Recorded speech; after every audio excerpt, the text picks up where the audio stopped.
Si tenés entre 18 y 31 años, abrí tu cuenta gratis y online y sacá tu tarjeta de débito You con ahorros pensados para vos, seguros para la bici, celu o instrumentos y mucho más.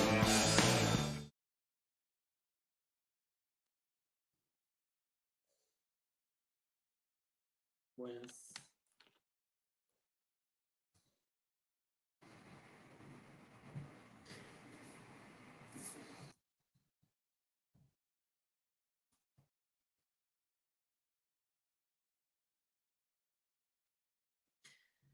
Bueno, buenas noches, buenas tardes. Mi nombre es Francisco Anelo, soy director educativo de Digital House y estoy acá para charlar un poco con ustedes de algo que tiene que ver con educación digital, con transformación digital y con este momento tan particular que estamos viviendo, en que nos afecta a todos a nivel global, algunos países más que otros, pero muy contento de estar en este evento. Que participamos con Digital House todos los años en Argentina y también hoy haciéndolo en forma simultánea con muchos lugares del mundo, así que la verdad que es súper emocionante. Vamos a pasar a compartir la presentación. La idea es charlar con ustedes de algunas de las cosas que nosotros trabajamos todos los días. Déjame ver un segundo a ver si ya sube la presentación.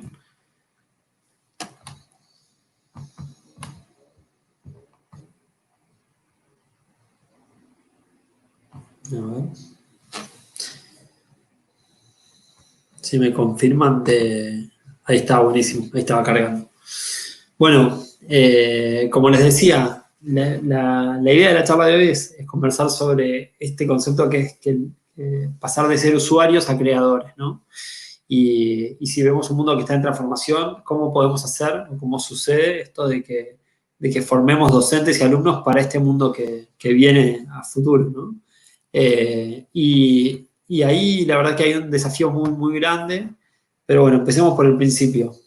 Yo, como les decía, me dicen Fran, soy Francisco Anelo, soy licenciado en educación, hice también una maestría en negocios, un MBA en la Universidad de Itela, trabajé como coordinador de área en la empresa Kumon, que es una empresa de franquicias educativas, fui director en Itela después en la universidad y en Argentina, y estoy en Digital House desde su fundación, desarrollando junto al equipo de socios todo lo que era la metodología nuestra de educativa, de formación, nuestra primera bolsa de trabajo, nuestros primeros equipos de pedagogía de alumnos, hasta expansión a Brasil, y hoy estoy a cargo de las dos unidades de negocios más nuevas, que son colegios y universidades, con las cuales tenemos una carrera y una maestría con la Universidad de San Andrés y un programa de colegios del que les voy a hablar en un rato.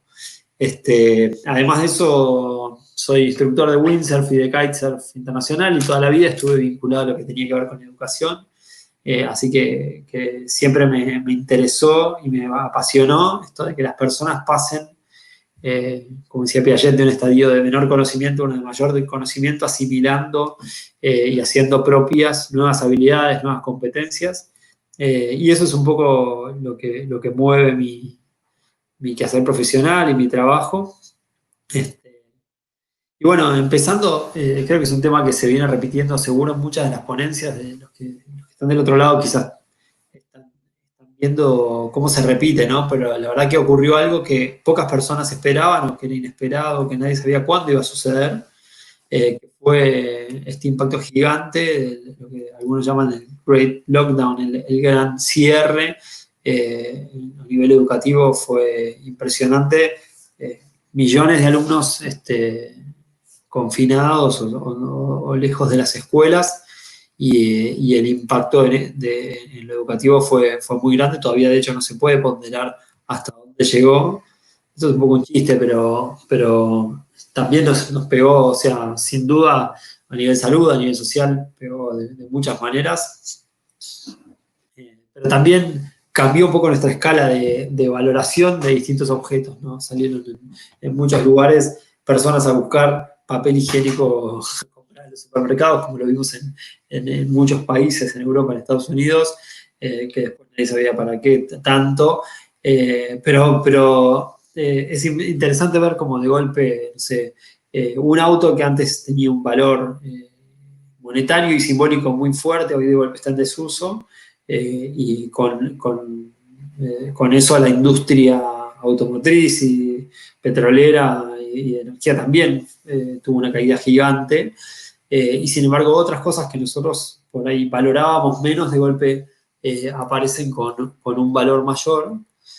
Pero este momento no llega, este cierre gigante o esta pandemia, no nos llega en un momento cualquiera de la historia de la humanidad, nos llega en un momento que algunos decían que era la quinta revolución industrial, nos llega en un momento donde los que venimos estudiando estos temas hace tiempo, hablamos de, bueno, que entre la primera y la segunda revolución industrial pasó un tiempo de cerca de 100 años, entre la segunda y la llamada tercera revolución, cerca de 100 años también, pero de golpe ahora se empiezan a acelerar los cambios, ¿no? Y se aceleran de tal manera que ya empieza a aparecer una nueva revolución industrial eh, marcada no solo por la automatización y por las redes y el trabajo en base a Internet de las cosas, sino también por la inteligencia artificial. Y ya no es la automatización de procesos que el hombre no podía hacer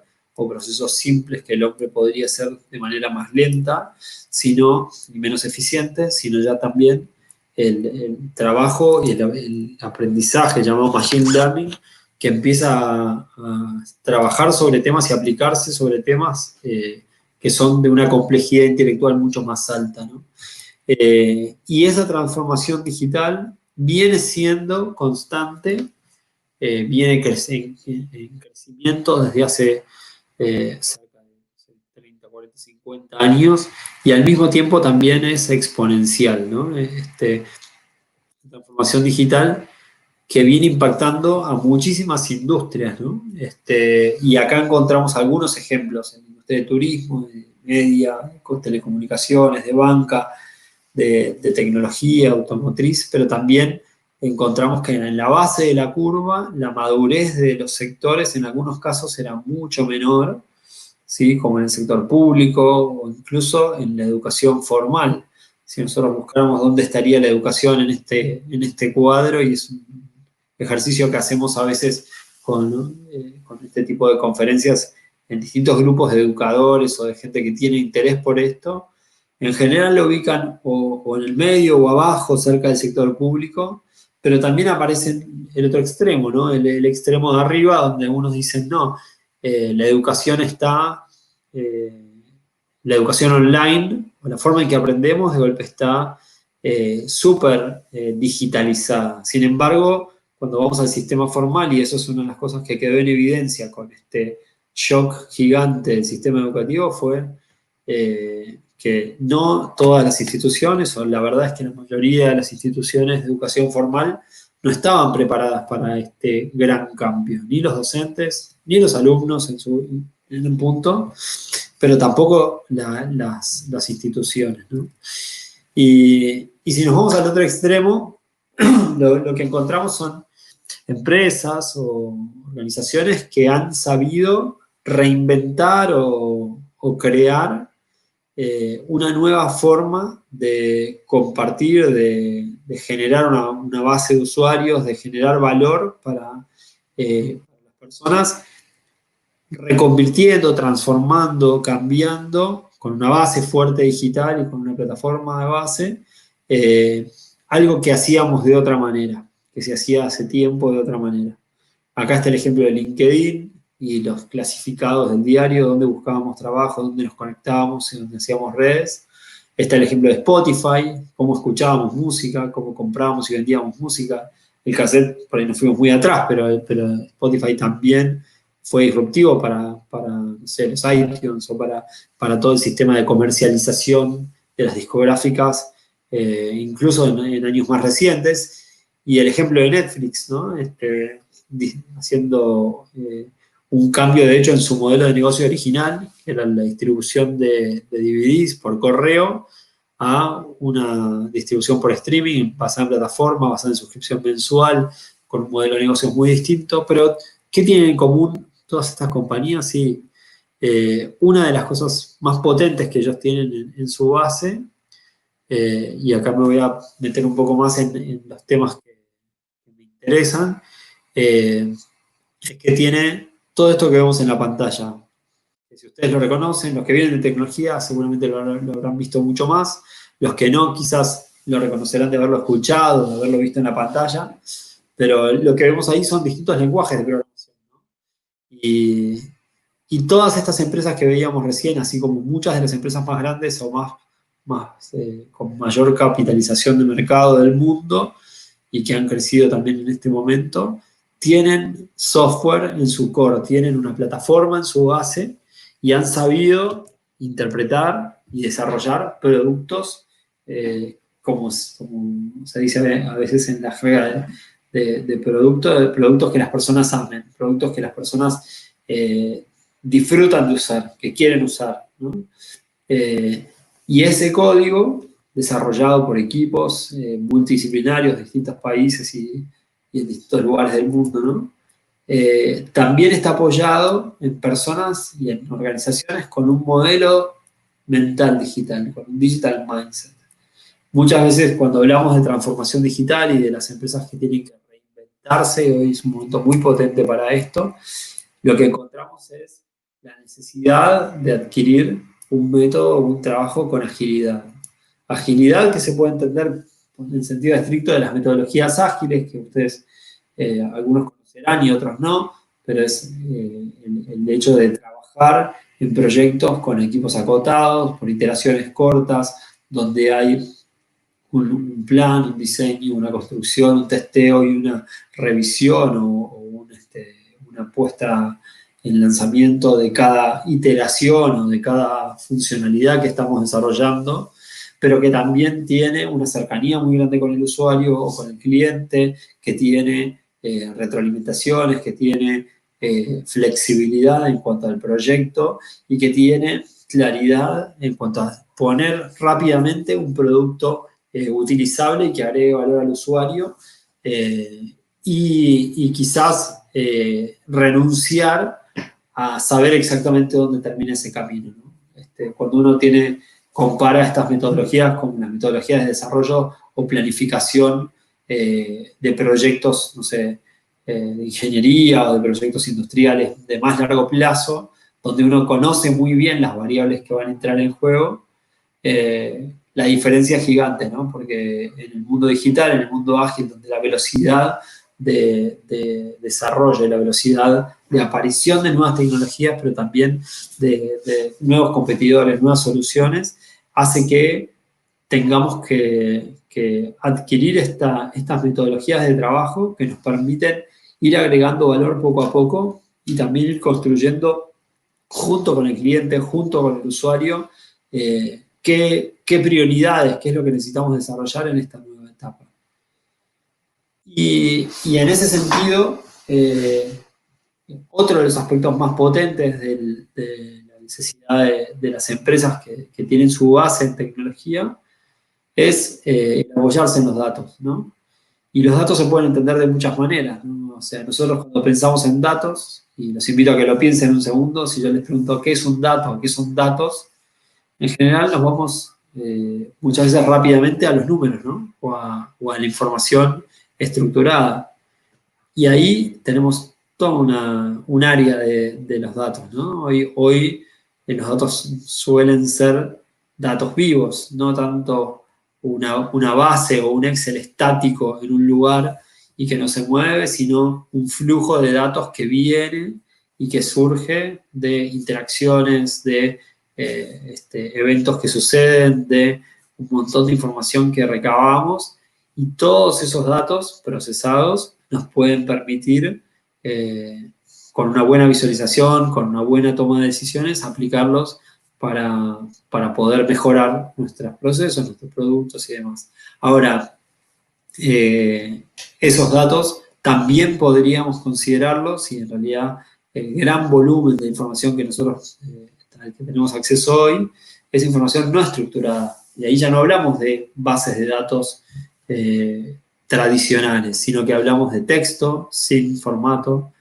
de comentarios, por ejemplo, en redes sociales, de textos que aparecen en un montón de lugares, pero también hablamos de video, de audio, de sensores, de un montón de información que puede ser procesada y que ya empieza a hacer un volumen tan grande y con un nivel en un punto de desorganización tan grande, en el que ya podemos empezar a trabajar con experimentos con estadística. Y ahí todo el mundo de la ciencia de datos son los que hoy se orientan hacia eso, con áreas como Machine Learning o lo que se llama inteligencia artificial, donde se combina programación y estadística, modelos estadísticos, para poder, dado un dataset, empezar a poder predecir cuál es el dato siguiente o cómo clasificar el dato siguiente en función de una serie de variables y lograr ir descendiendo en el nivel de error hasta hacerlo mejor que un humano. Eso es un poco lo que hoy se usa o se llama Machine Learning o inteligencia artificial, y hacia donde también muchas aplicaciones de negocios o de empresas o incluso de educación apuntan. ¿Y de qué estamos hablando ahora entonces también? De empresas y de organizaciones que pueden mantenerse vivas, pueden reinventarse con una matriz de agilidad. Acá vemos dos figuras, una en un triángulo que marca la organización tradicional de las empresas o de las organizaciones grandes, piramidales, jerárquicas, de arriba hacia abajo, top-down, con en general maquinarias burocráticas fuertes, y donde tenés silos o espacios cerrados en las bases, y que en general son eficientes pero muy lentas de transformar y de mover. Cuando las condiciones externas son estables, se suele tener este tipo de organizaciones. Ahora, en el mundo digital, encontramos muchísimas organizaciones con el formato que ven a la derecha, ¿no?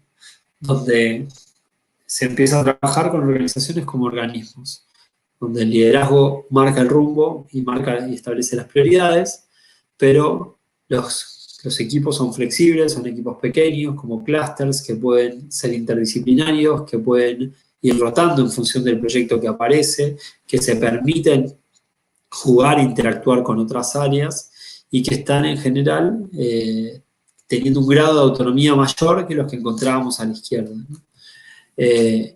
Entonces, si hablamos de transformación digital, muchas veces de lo que estamos hablando es de un mundo que cambia, que se transforma, que es impactado por la tecnología, pero también por el contexto.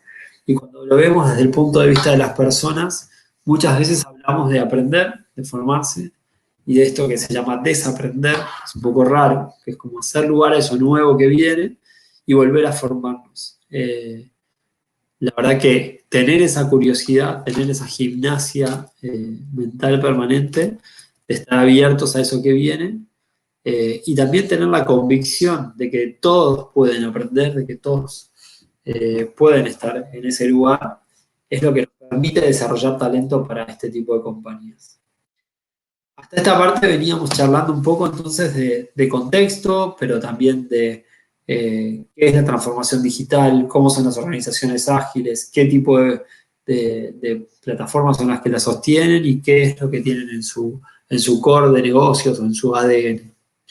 Ahora quiero charlar un poco sobre algunos datos que tienen que ver con el empleo, con el mundo del trabajo y con a dónde salimos cuando dejamos este sistema educativo formal al principio de nuestras vidas, ¿no? Estos son datos de Microsoft, con un modelo del Banco Mundial, que son de una publicación reciente de la semana pasada, donde se comparan los datos de desempleo en Estados Unidos desde 1930, con la Gran Depresión, que había tenido un pico del 25% de desempleo, como ven en la línea azul, y se compara con los datos de la Gran Recesión de 2009, pero también con lo que se llama ahora The Great Lockdown, la gran cuarentena de ahora 2020. Claramente no son datos estáticos también, como mencionábamos antes. De hecho, así como creció el desempleo pasando el 15% en estos pocos meses en Estados Unidos, que son números gigantes, si se fijan, la media de Estados Unidos suele estar cerca del 5% o 6%. Sin embargo, también se ha visto un rebote muy grande en creación de empleo en el último mes. Pero este dato aislado no nos dice nada. Sin embargo, lo que sí podemos ver, y que es un dato mucho más potente para mí que el anterior, es cómo son esos empleos que se crean, esos nuevos empleos, ¿no? Y acá lo que vemos que sucede, que toma Microsoft de datos de LinkedIn, es que se van a crear para 2025 149 millones de nuevos trabajos. Y que de esos nuevos trabajos, casi 100 millones, 98 millones, van a tener que ver con el desarrollo de software, 23 millones con infraestructura de datos y cloud, 20 millones con lo que tiene que ver con data, análisis, machine learning, inteligencia artificial, 6 millones con ciberseguridad y 1 millón en privacy and trust. Y por otro lado, la capacidad de los empleos en tecnología en estos tiempos, nosotros podemos ver en base a los trabajadores que hay hoy en esas industrias, cuánto es lo que falta de personas capacitadas para esos empleos. Serían los empleos adicionales o el gap de personas capacitadas para eso. La charla esta yo les dije que íbamos a hablar de pasar de ser usuarios a creadores y de cómo formar docentes y alumnos para el mundo que viene. Y este es el mundo que viene, ¿no? O sea, vemos un mundo donde la transformación digital es algo que se va a acelerar y se está acelerando fuertemente, y donde el gap o el espacio o la brecha entre personas formadas en estos nuevos trabajos y las personas que se tienen que capacitar y que se necesitan para cubrirlos, es gigante. O sea, tenemos, no sé, cerca de 80 millones de puestos sin cubrir en software. La verdad que es una brecha gigante y muchas de estas capacidades también se reflejaban antes, ¿no? Con este modelo de trabajo tradicional donde encontramos desempleo porque conviven las dos realidades, ¿no? O sea, tenemos personas que son económicamente activas y que están capacitadas para un tipo de empleo que tiene que ver con el mercado de trabajo tradicional. Y por otro lado tenemos este mercado de trabajo de habilidades digitales, o como quieran llamarlo, que tiene que ver con el software, que tiene que ver con la digitalización, con los datos, con UX, con marketing digital y demás, en el que hay puestos sin cubrir.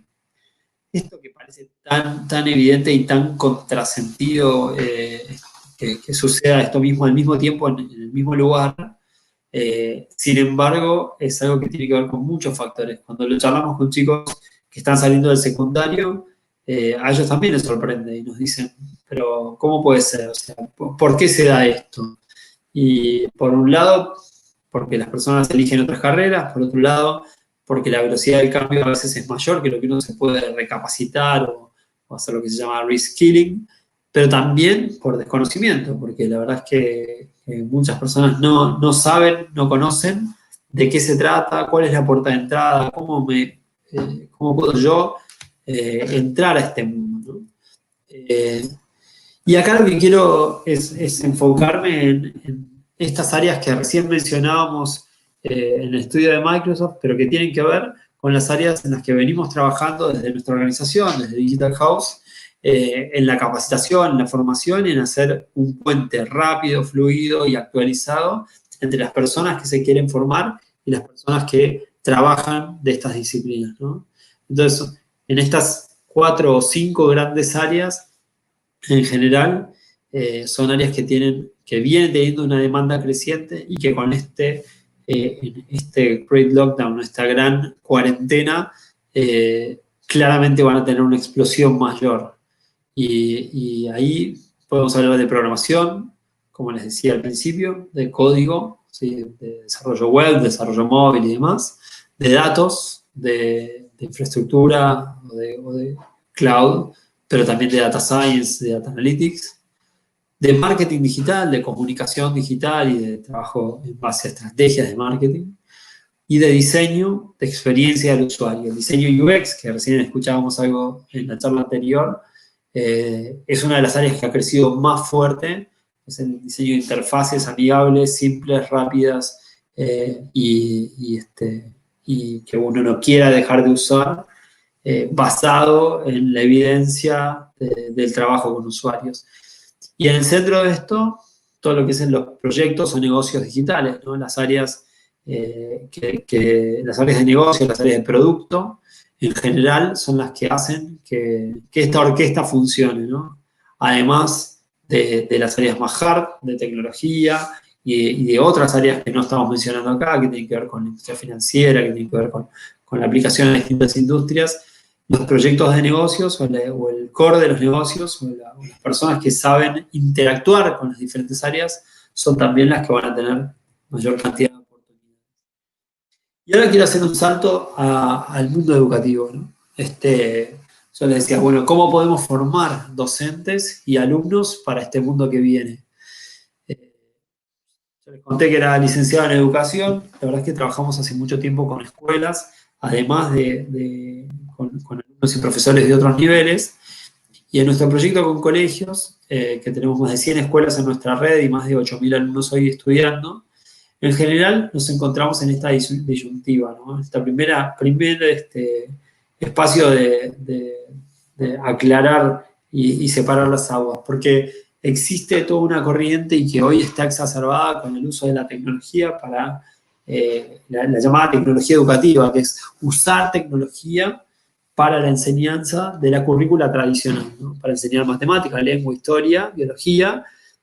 Yo puedo usar mejor o peor, nada, hardware o software educativo, aplicaciones, plataformas, contenidos. Hoy tenemos plataformas muy sólidas, muchos de los docentes están dando sus clases por Zoom o por plataformas de streaming como Google Meet u otras así, y de videollamadas. Pero por otro lado, encontramos una brecha también en lo que tiene que ver con el desarrollo de competencias, ¿no? Que son competencias digitales, que son competencias demandadas por el mercado, por la industria digital, que apuntan también a la resolución de problemas nuevos, pero que se apoyan en la tecnología educativa, pero que no son estrictamente esa tecnología. Y estas competencias son las que yo mencionaba al principio, ¿no? Esto de cómo formamos a alumnos, cómo formamos, pero también docentes que puedan replicar esto y enseñarlo, en estas habilidades técnicas y en estas habilidades metodológicas. Y en Digital House lo que desarrollamos fue una metodología apuntada a una metodología práctica que tiene 4 ejes.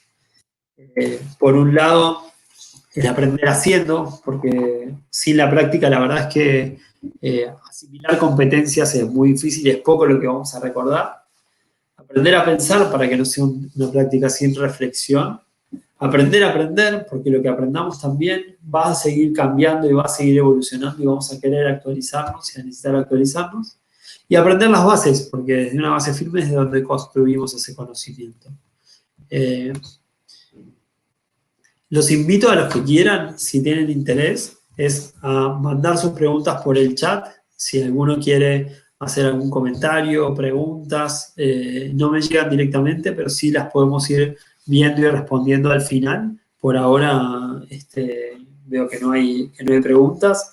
Pero bueno, sigo entonces contándoles un poco más de qué va esto de la forma de enseñar y de formar docentes y alumnos para el mundo que viene. Y creo que estas áreas no pueden quedar fuera de la currícula o de lo que se enseña tanto a los profesores como a los alumnos de las escuelas o de los colegios primarios y secundarios.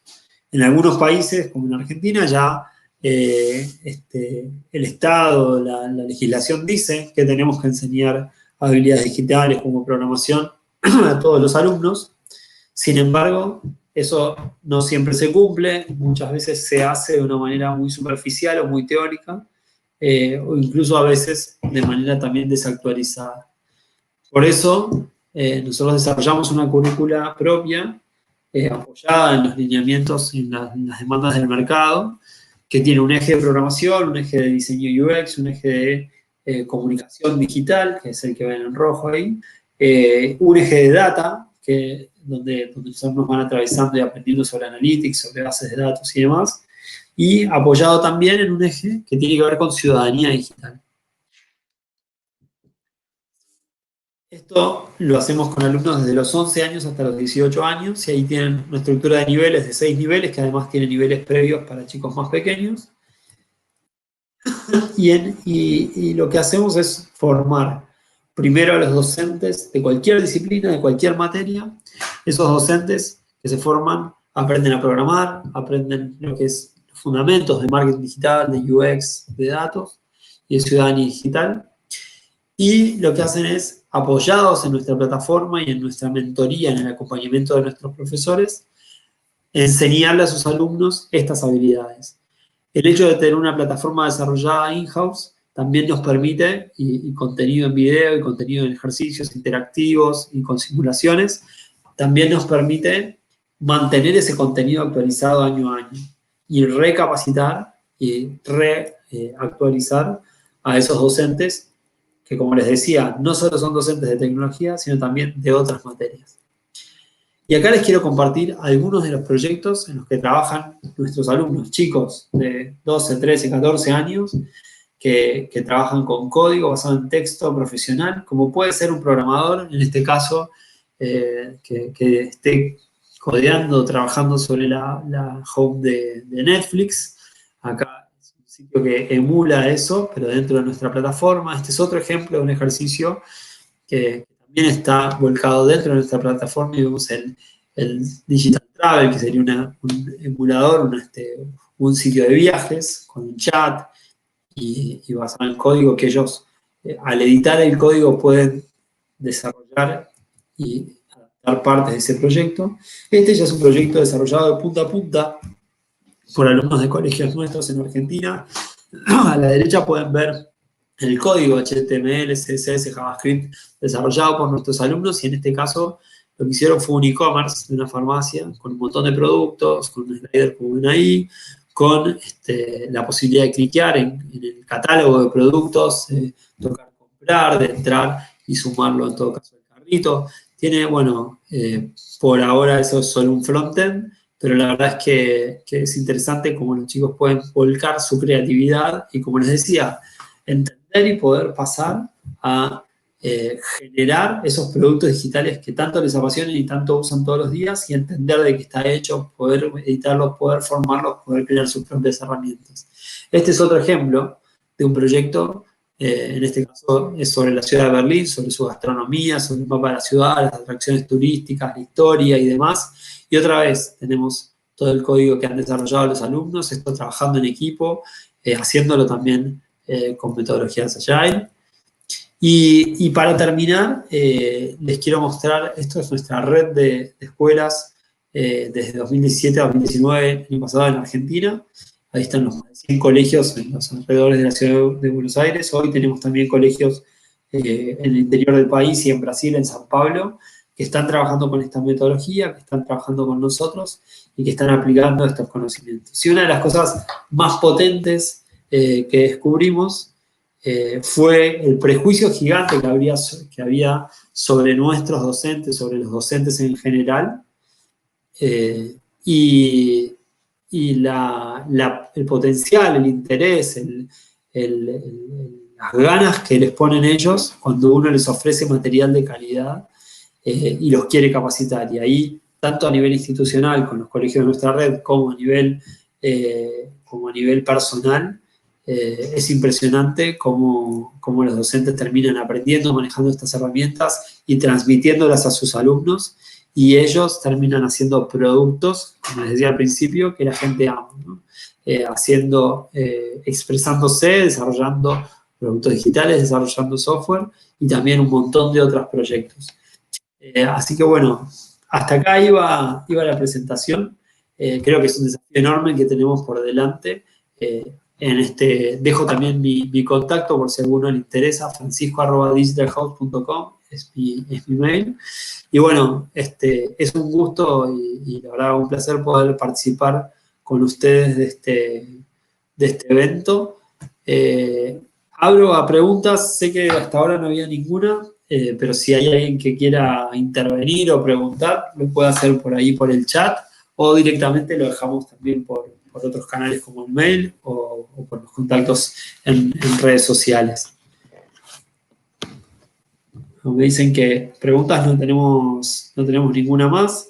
Así que bueno, muchísimas gracias. La verdad, un placer y que tengan una muy buena jornada, un muy buen evento y que puedan seguir participando. Mucha suerte.